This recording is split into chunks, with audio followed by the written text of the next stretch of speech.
Okay, I brought the camera to the back side of this shelter, and in this section here I'm not going to use palm fronds. Just as a demonstration, I'm going to use other types of materials. Now what I've got here, we're talking branches. These happen to be the ends of these bamboos.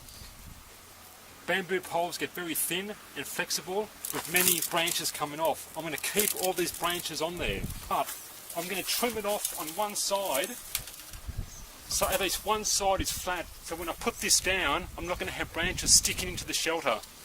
So let's trim off one side. So I've trimmed off one side. We're going to work it in there, and hopefully these branches will form like a matrix for leaves and debris to lay on. If it's too long, we can trim it off at the top. Bend it back.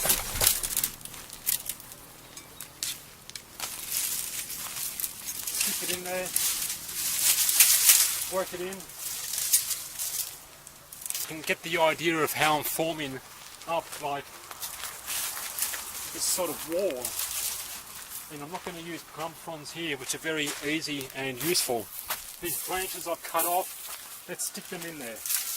I've got a few more traditional branches. This happens to be branches from tamarind trees, which are common in Thailand. Can we weave it in there?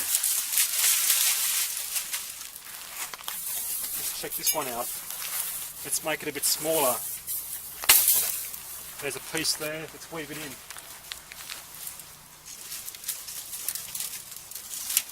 We'll need a lot more sticks there to throw leaves on. Keep shoving sticks in there and hopefully we'll get to a point where I can throw leaves on.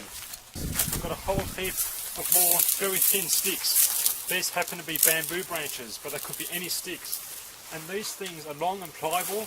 And in a previous video when I talked about the roof frame, I talked about weaving horizontal beams in. You can still do that now.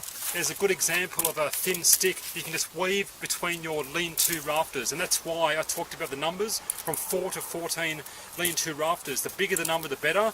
If you have 14 or thereabouts, you can weave these sorts of sticks between those lean-to rafters, and if they're lashed to the ridgepole, makes it even stronger, and you just weave them in. And I can start weaving even now. Just weave this in and out. Through there, and just like that. You can't see it really, but it's in there. There's another thin stick here, just like that. Check it out. Could be any sort of thin stick. We'll weave it in there. So these are the sorts of things you have to do. Weave it in, out, in,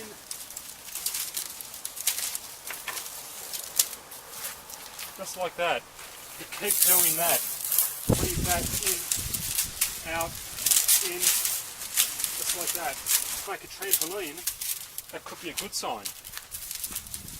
You're making like a trampoline, everything is locked in. If you grab one piece, the whole roof should move out. That's what you're after. You grab one piece with one finger and the whole roof should move. There's your test. The long one here. You can see how the branches are sticking that way, so I'm going to weave it that way so those branches won't get caught up. And all those smaller branches again become the matrix to hold your debris roof. If we get up close, you can see the test is to get one finger. If you pull any one stick, the whole roof should move. Let's grab this one here. You're bringing the whole roof out. Pull this one, the whole roof's coming out. Come here, look at this interlocking here, all weaved in. I pull one, pull this one, whole roof comes out. Pull this one, whole roof comes out. Pull this one, whole roof comes out.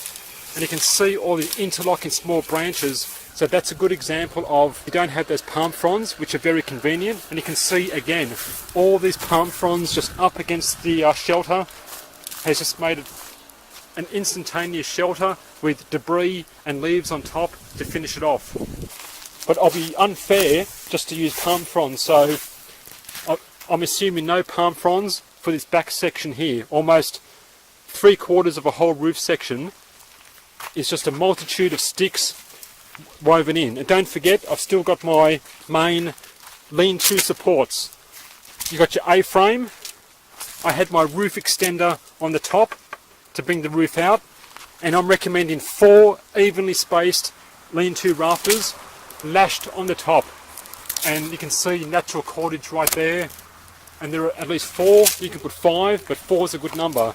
And between them you can then just lay sticks up against it, and then you weave those small pliable sticks in and out just like that, and you can see all the weaving there. Just fill out your main gaps. There's no reason why I can't grab a whole handful of thin pliable sticks and just do a handful in the one go. Weave it down in, and just like that I've got a whole heap of reinforcement for the roof. They're all been weaved in like that. The more sticks, the better. Simple as that. If I step back, it's opening up to be a pretty good frame for a roof. So that's part roof frame, part roof itself. It's going to be debris, big leaves. The bigger the leaves, the better. Long grass and so forth.